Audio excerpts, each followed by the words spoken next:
नमस्कार दोस्तों, मैं हूं सचिन और आप सुन रहे हैं हॉरर कहानी। तो चलिए बढ़ते हैं इस कहानी की ओर।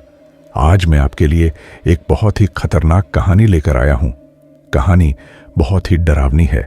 यह कहानी धनगांव की श्रापित चक्की एक भावनात्मक और डरावनी कथा है, जिसमें प्यार, बलिदान और श्राप का अनोखा संगम है। इसलिए आप लोग वीडियो को अंत तक जरूर देखें।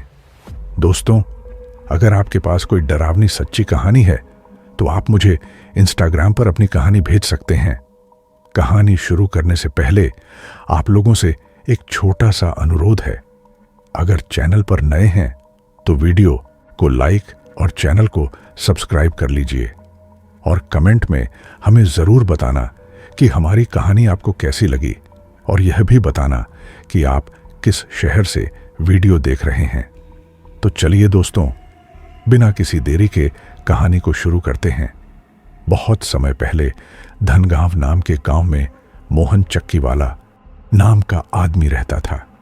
मोहन का काम आटा पीसना था और पूरा गांव अपनी रोटी के लिए उसी पर निर्भर था। उसका परिवार छोटा था, बीवी सरला, 2 बच्चे और एक बूढ़ी मां। मोहन दिन रात मेहनत करता और उसका परिवार एक साधारण लेकिन खुशहाल जीवन बिता रहा था। सरला अक्सर मोहन का काम बांटने की कोशिश करती, लेकिन मोहन हमेशा उसे मना कर देता। वह कहता, तुम हमारे घर की लक्ष्मी हो और लक्ष्मी से भला मेहनत करवाऊंगा। चक्की का काम मेरे लिए मां अन्नपूर्णा का आशीर्वाद है। दिन यूं ही कटते रहे और फसल के साथ मोहन का कारोबार भी अच्छा चलने लगा। लेकिन दिवाली करीब थी और गांव में मिठाइयों के लिए खूब आटा पिसवाया जा रहा था। चक्की का काम इतना बढ़ गया कि मोहन को कई रातों तक बिना सोए काम करना पड़ा। एक रात जब सरला मोहन के लिए खाना लेकर चक्की पर पहुंची तो उसने कहा, 2 रोटी खा लो, फिर काम कर लेना। मोहन ने थकान में जवाब दिया, अगर आज रात सारा आटा नहीं पीसा तो लोगों के घर में मिठाइयां कैसे बनेंगी। सरला ने देखा कि मोहन बेहद थका हुआ है। उसने जिद करते हुए कहा, तुम खाना खाओ, तब तक मैं थोड़ी मदद कर देती हूं। मोहन ने थोड़ी झिझक के बाद उसे पत्थर चलाने का तरीका बताया और खुद खाने बैठ गया। लेकिन तभी गांव का एक आदमी मदद मांगने आया। ठेला कीचड़ में फंस गया था। मोहन खाना छोड़कर तुरंत उसकी मदद को चला गया।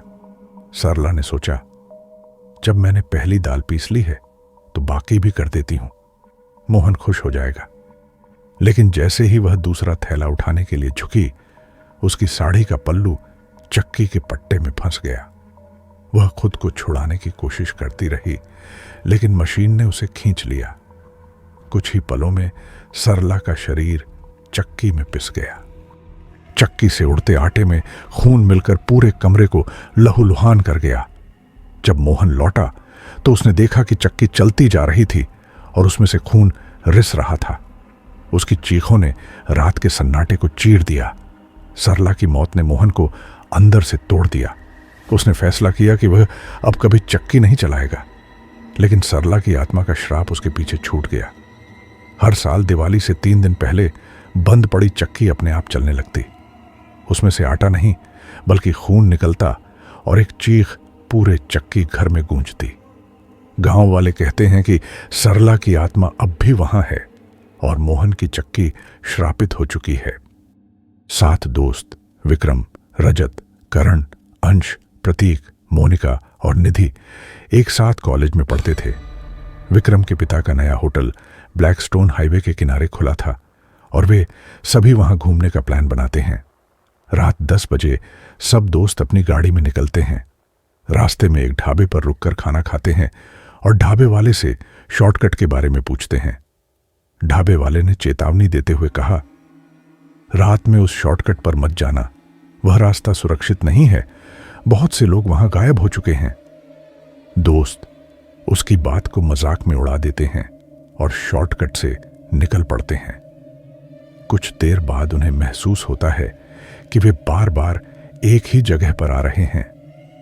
बोर्ड पर वही हाईवे 5 किलोमीटर का निशान दिखता है, भले ही वे 1 घंटे से गाड़ी चला रहे थे। आखिरकार उनकी गाड़ी अचानक रुक जाती है। विक्रम बोनट खोलकर गाड़ी चेक करने जाता है, लेकिन सब कुछ ठीक लगता है। तब उसे मजाक सूझता है। वह पेड़ के पीछे छिप जाता है। जब बाकी दोस्त उसे ढूंढते हैं तो विक्रम अचानक प्रकट होकर उन्हें डराने की कोशिश करता है। सब हंसने लगते हैं, लेकिन मोनिका कहती है, यह जगह अजीब लग रही है, हमें जल्दी निकलना चाहिए। वे सब पैदल चलने लगते हैं, लेकिन फोन में कोई सिग्नल नहीं होता। थककर वे सड़क किनारे सो जाते हैं। रात के सन्नाटे में अचानक विक्रम की नींद खुलती है। उसे दूर जंगल से किसी के रोने की आवाज सुनाई देती है। वह आवाज का पीछा करता है और देखता है कि एक आदमी काली बिल्ली को गोद में लिए रो रहा है। जैसे ही विक्रम उस आदमी को छूने के लिए आगे बढ़ता है, वह गायब हो जाता है। विक्रम जोर से चिल्लाता है और बाकी दोस्त जाग जाते हैं। अब उन्हें समझ में आता है कि कुछ भयानक होने वाला है। वे भागकर वापस गाड़ी की ओर जाते हैं, लेकिन रास्ता कभी खत्म ही नहीं होता। अचानक एक काला साया उनके सामने आ जाता है और एक जोरदार चीख के साथ अंश को हवा में खींच लेता है। बाकी दोस्त दहशत में भागते हैं और किसी तरह गाड़ी तक पहुंचते हैं। गाड़ी अपने आप स्टार्ट हो जाती है और हाईवे की ओर चलने लगती है, लेकिन अब स्टीयरिंग किसी के कंट्रोल में नहीं है।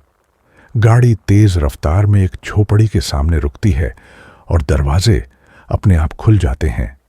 डरते डरते वे झोपड़ी के अंदर जाते हैं, जहां विक्रम और अंश की लाशें पड़ी होती हैं।